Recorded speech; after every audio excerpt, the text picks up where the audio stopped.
Olá, meus amigos, que Deus abençoe a todos vocês, rica e abundantemente, em o nome de nosso Senhor e Salvador Jesus Cristo. Eu sou o pastor José Maria, da Igreja Identidade de Cristo, chegando mais uma vez com o nosso devocional e hoje realizando a leitura do último capítulo do livro de Hebreus, ou da carta aos Hebreus, capítulo 13. Vários deveres, vários assuntos interessantes que nós iremos meditar nesta leitura. Eu quero convidar você a continuar conosco a leitura do nosso capítulo todos os dias, tá bom? Não falte um dia.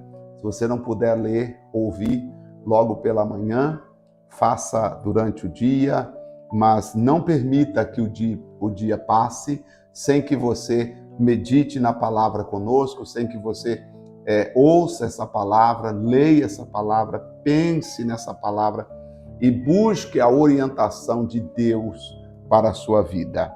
Eu tenho aqui a minha Bíblia nas mãos e nós vamos então falar sobre vários deveres. E aqui o escritor está dando conselhos para a Igreja de Cristo Jesus.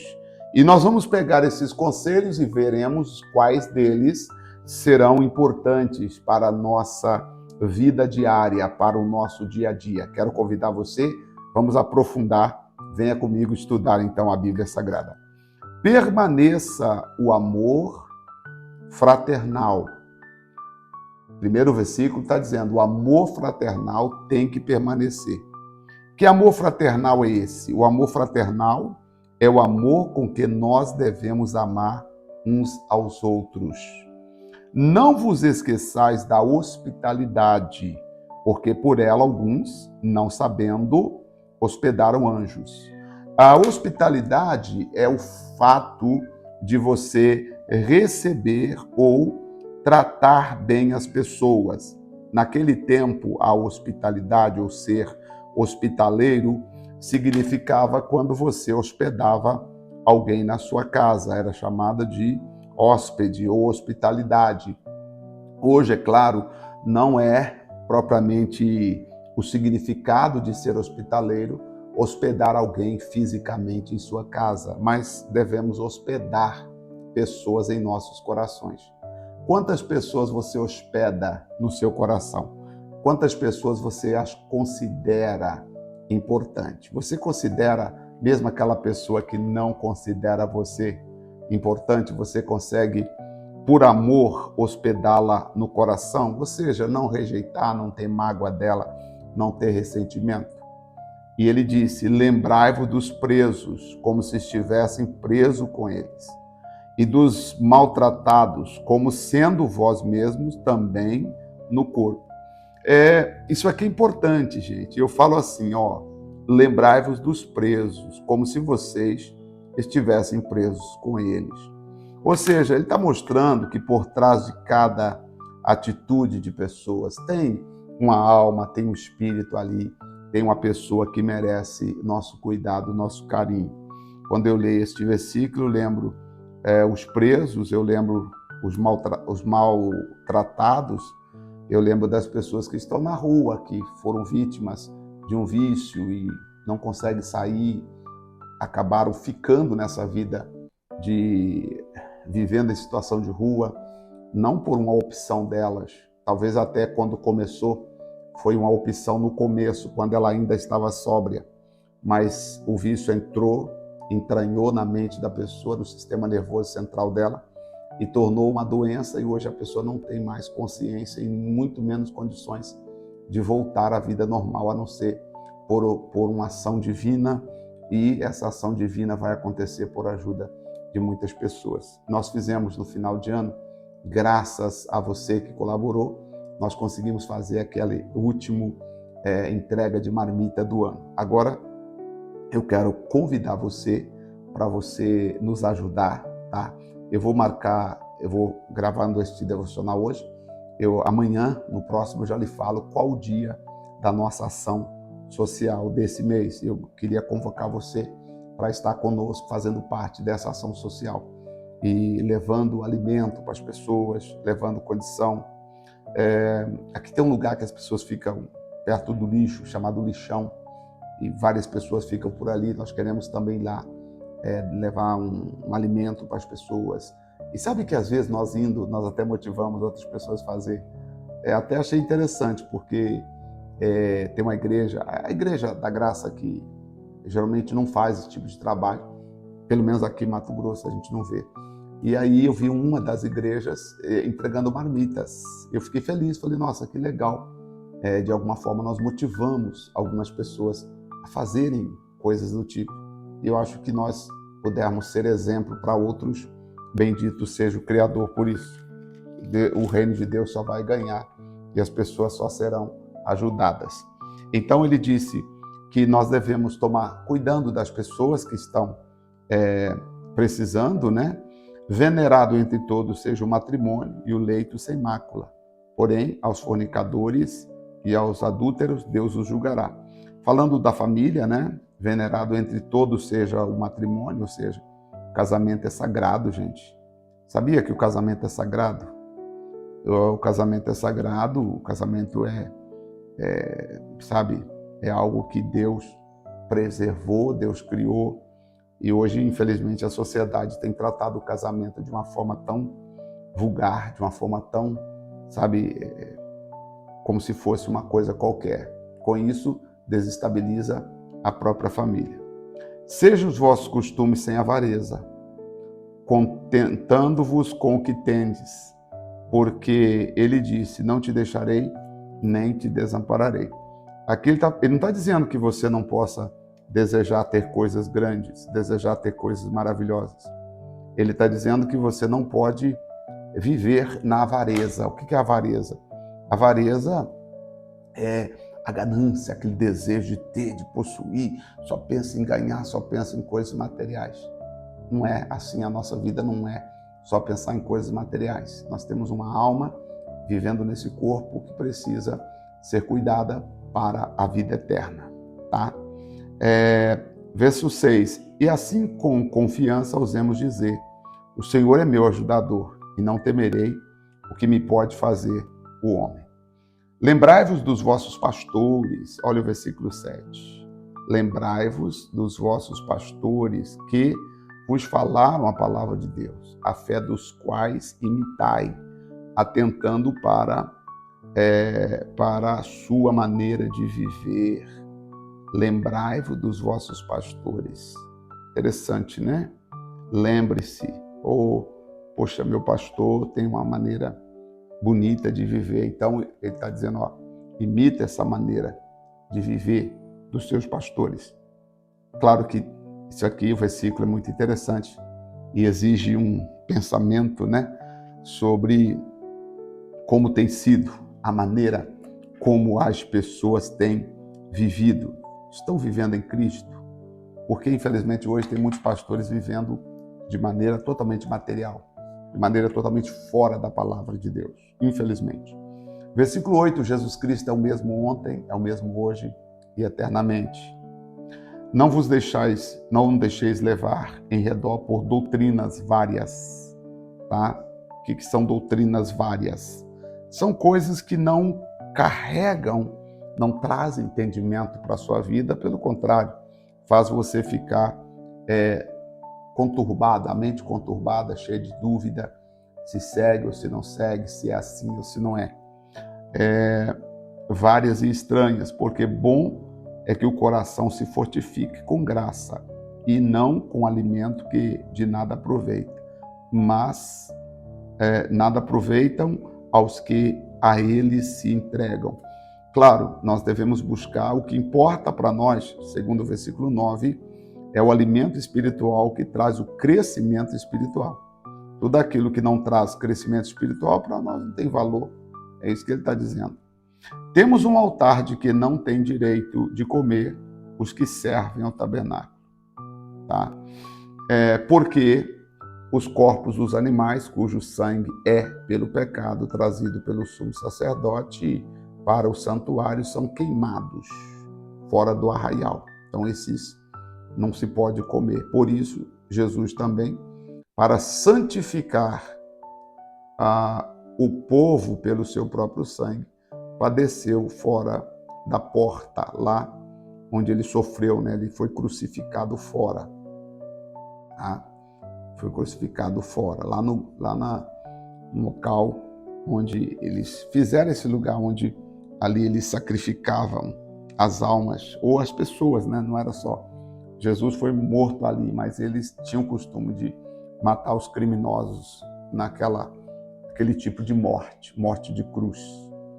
Saiamos, pois, a ele fora do arraial, levando o seu vitupério, porque não temos aqui cidade permanente, mas buscamos uma cidade futura. Nós buscamos a nova Jerusalém. Portanto, ofereçamos sempre por ele a Deus sacrifício de louvor. Portanto, ofereçamos sempre por ele a Deus, ofereçamos sempre por Jesus a Deus sacrifício de louvor. O que é sacrifício de louvor? Isto é, o fruto dos lábios que confessa seu nome. Então, quer seja falando, cantando, quer seja dizendo glórias, bendito seja o Senhor, louvado seja o Senhor, bendito seja o nosso Deus. Oferecemos sempre por ele a Deus sacrifício de louvor. E não vos esqueçais da beneficência e comunicação, porque com tais sacrifícios Deus se agrada. Sempre é bom usar as nossas palavras para fazer o que é bom, ajudar as pessoas, fazer o que importa, né? Outra coisa importante aqui nesse versículo, antes de entrar para o próximo versículo. Saiamos, pois, a ele. Essa frase conclui o pensamento de que, assim como o Senhor Jesus se submeteu ao sofrimento fora dos muros de Jerusalém, nós devemos ter coragem para anunciar tudo que lhe desagrada.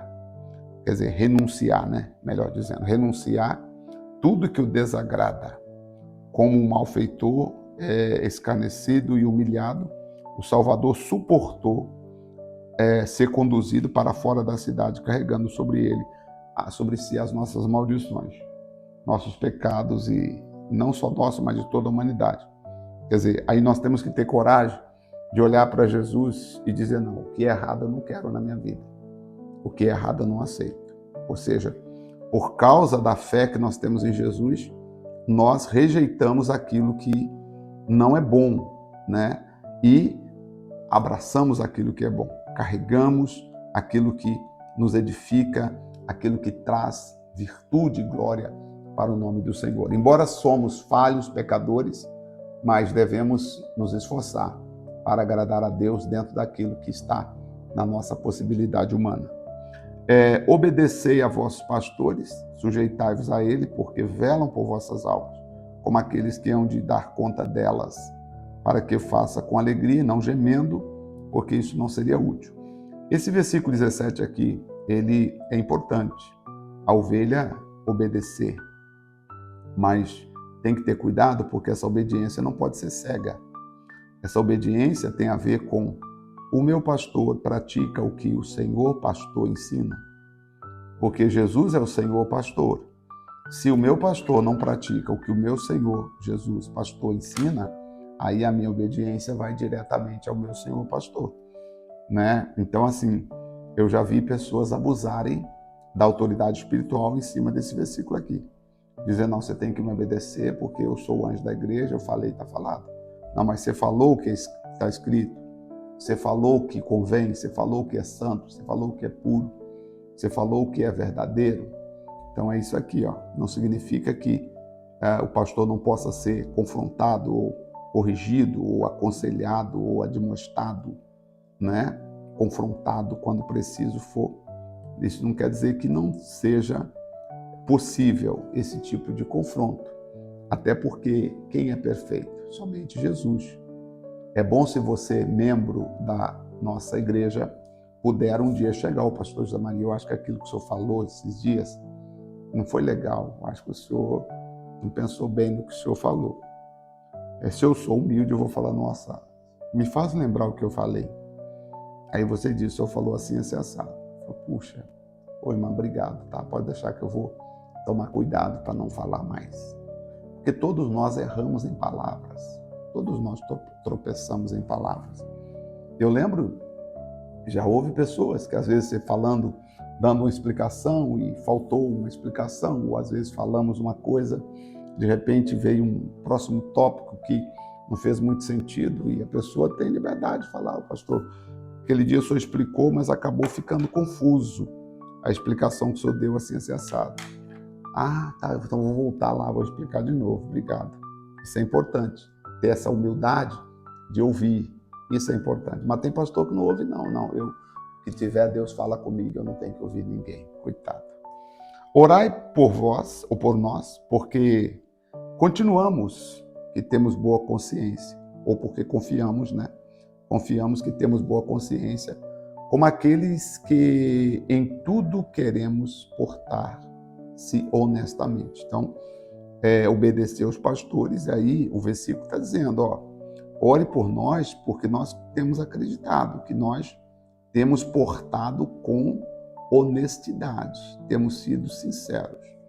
Rogo-vos com insistência que assim o façais, para que eu mais depressa vos seja restituído. Nesse momento aqui, parece que o apóstolo estava em prisão ainda, quando escreveu essa carta, né? Versículo 20. Ora, o Deus de paz, que pelo sangue da aliança eterna tornou a trazer dos mortos a nosso Senhor Jesus Cristo, grande pastor das ovelhas. Tá? Versículo 20 mostra exatamente que Jesus Cristo é o grande pastor das ovelhas. Eu fico feliz porque as ovelhas não são minhas. Eu não tenho que obrigar as ovelhas a fazer aquilo que eu quero, porque eu entendo que o grande pastor das ovelhas é o Senhor Jesus. Então eu sou um servo de Jesus, ajudando a cuidar das ovelhas dele. Mas eu não posso obrigar minhas ovelhas a votar no candidato X. Tem igreja que obriga. Você conhece a igreja que obriga os membros a votarem no candidato dela, a fazer o que o pastor está dizendo que é para fazer? Só que esse pastor vai prestar conta ao grande pastor das ovelhas. Está aqui, versículo 20. Ele que é o pastor das ovelhas. As ovelhas não são suas, não foi você que derramou sangue por elas. Você pode usar anel de ouro, você pode usar corrente de ouro, você pode usar anel de teologia, anel de formatura, você pode usar terno de grife, você pode usar sapatos de marca, você pode fazer o que você quiser. Mas as ovelhas não são suas ovelhas. Você pode oprimir as ovelhas, tirar dinheiro delas, fazê-las, obrigá-las a pregar envelope, a fazer voto. Você pode até tirar delas o que nem deveria, porque tem pastor que não tem piedade. A pessoa sai da igreja com 3, 4, 5 envelopes e mais propósitos. Revista, jornal, assinatura, livro que compra, propósito que faz, oferta de missões, oferta disso, oferta daquilo outro, patrocinador. Pessoas até, existem pastores, gente, que dizem que fazem o que não fazem, para poder mostrar como se estivesse alcançando o mundo inteiro para Deus. E às vezes você acha que, nossa, que legal, o pastor está ganhando o mundo inteiro para Deus, mas na verdade não está. Na verdade não está. Pela internet ou pelo um satélite de televisão, uma vez por semana de madrugada eu pregaria no mundo inteiro também. Mas eu quero saber o seguinte, você está indo lá, corpo a corpo. E outra coisa, mas Jesus mandou ir pregar. Não, o verbo ali, quando Jesus disse, ide e fazei discípulos. Tem gente cumprindo o ide, mas e o fazer discípulos? Porque não é ide, é fazer discípulos. A palavra forte não é ir, a palavra forte é fazer discípulos. Né? É fazer discípulos. Seria bom que algumas igrejas fizessem como, por exemplo, aqui eu posso falar do que eu vejo, né? Algumas igrejas, elas têm um trabalho fora. Se eu citar, por exemplo, a Igreja Universal, elas têm pastores em países diferentes. Lá na Ucrânia, eles têm um pastor. Lá não sei aonde, lá no Dubai, eles têm um pastor. Lá na Índia tem um pastor. E está lá o pastor fazendo o trabalho lá. E outros países também, Gana, outros países da África estão lá. Tem um pastor físico lá atendendo. Isso sim seria fazer um trabalho missionário. Fora disso, minha amiga, a missão é apenas uma ilusão na cabeça de algumas pessoas. E você, às vezes, deixa de ajudar o seu parente para ajudar uma missão lá fora que nem está sendo feita. Sabia disso? Sabia que às vezes você até erra com Deus, você deixa de ajudar um parente que está precisando porque você acha que tem que dar uma oferta para ajudar um trabalho lá num lugar quando na verdade não é isso. Não é isso. Pela internet eu chego no mundo inteiro. Pelo um satélite de TV, uma vez por semana, eu chego em várias partes do mundo também. Poderia chegar, né? Mas não é isso que Deus quer. Não é o ID. Não é o ID. É fazer discípulo. Então, Jesus disse assim, ide, fazer discípulo. Ou seja, quando ele diz ide fazer discípulo, quer dizer assim, façam discípulos. Façam discípulos.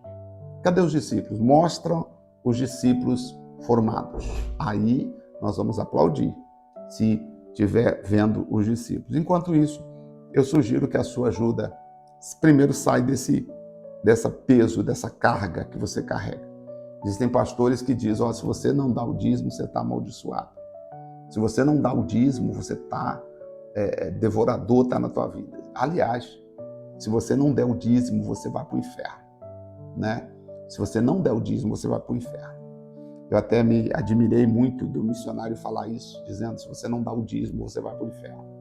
Com tanta, assim, amor, carinho que eu tenho, fiquei triste de ouvir isso, porque é uma palavra que não é verdade. Não é verdade isso, não é verdade. E vendo assim, eu não vi nenhuma retratação, gente, desculpa, eu falei errado, ali foi um momento de emoção, eu falei assim, desculpa, gente, me perdoa, porque não é verdade. Não é isso que a Bíblia diz. Malaquias 3 não é isso que está escrito. Tá? Então, assim, cuidado aqui, tá, gente? Para não deixar que algumas pessoas venham e esses dias alguém me perguntou, pastor, para eu receber a bênção, eu tenho que fazer um voto? Eu falei, não precisa fazer um voto, porque a bênção não é pelo voto que você fez. A bênção é pelo o que Jesus Cristo fez na cruz do Calvário, entendeu?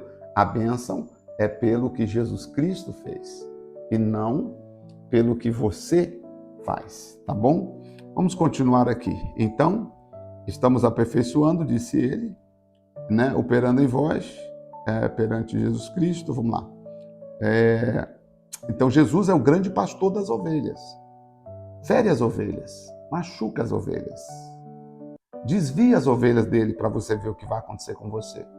Se ele não vai furar teu olho, como está escrito lá no livro de Ezequiel. Né? Ezequiel e também Zacarias. Se não vai secar o olho direito e a mão direita também. Então, não tem que botar peso nas ovelhas, botar medo nas ovelhas, sabe? As ovelhas não são nossas, ele é o grande pastor das ovelhas. Vos aperfeiçoe em toda boa obra, para fazerdes a sua vontade, operando em vós o que perante ele é agradável por Jesus Cristo, ao qual seja a glória para todos sempre. Amém. Faça o que agrada a Deus. Vamos fazer o que agrada a Deus, vamos trabalhar de forma que Deus seja louvado, que Deus seja engrandecido, que Deus seja exaltado. Não existe nada que você possa fazer que ajude na salvação. Salvação é um ato pela fé, pela graça e um ato exclusivo de Deus para nós. O único esforço que você tem que fazer é o esforço de não abandonar a fé, de não abandonar Jesus, de não deixar de ouvir a sua palavra. Versículo 22. Rogo-vos, porém, irmãos, que suportais a palavra desta exortação, porque abreviadamente vos escrevi. Abreviadamente. Imagina se ele escreve tudo que ele estava no coração para falar. Versículo 23. Sabei que já está solto o irmão Timóteo. Nesse período aqui, Timóteo estava preso, ó. Com o qual, se ele vier depressa, vos verei. Tá? Então já está solto o irmão Timóteo. Timóteo também ficou preso por causa do evangelho. Saudai a todos os vossos chefes e a todos os santos. Os da Itália vos saúdam. Graça seja com todos. Amém. Então aqui, por isso eu tenho certeza que foi Paulo. Quando eu comecei a ler a carta, eu achava que fosse Apolo que tivesse escrito essa carta. Mas depois, lendo, eu cheguei à conclusão que foi Paulo mesmo que escreveu o livro de essa carta aos Hebreus. E nos ensina muito aqui. Guardo comigo o versículo 20 e 20. Jesus, o grande pastor das ovelhas. As ovelhas são dele, tá? Vamos cuidar delas, porque um dia vamos prestar conta diante dele. Vamos prestar conta das ovelhas. Será que existem pastores que desviam as ovelhas, machucam as ovelhas, oprimem as ovelhas? Então, vamos cuidar dessas ovelhas, tá bom? Ó Senhor, nosso Deus e nosso Pai, em nome do Senhor Jesus Cristo de Nazaré, nós queremos ser como pastores, cuidador das ovelhas ou cuidadores das ovelhas, não deixando que nenhuma delas venha se desviar, meu Pai, mas que todas as ovelhas possam cada dia caminhar na graça e no poder que há em Cristo Jesus. Pai, eu agradeço a Ti pelo privilégio que eu tenho de estar com essas pessoas.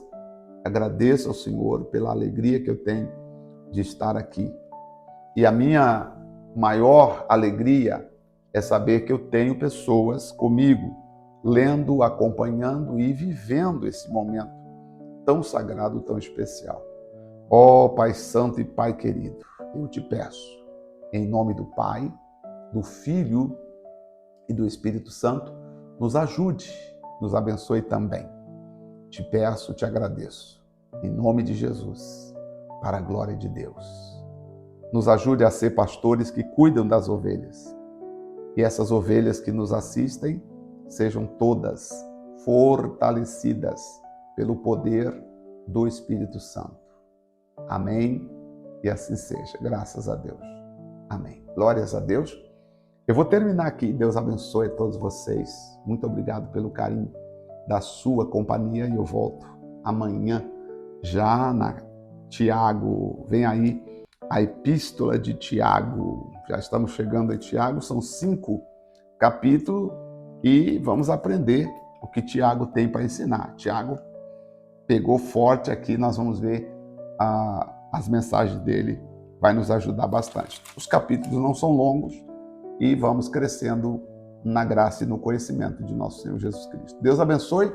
Um abraço a todos e até amanhã, se Deus quiser, em nome de Jesus.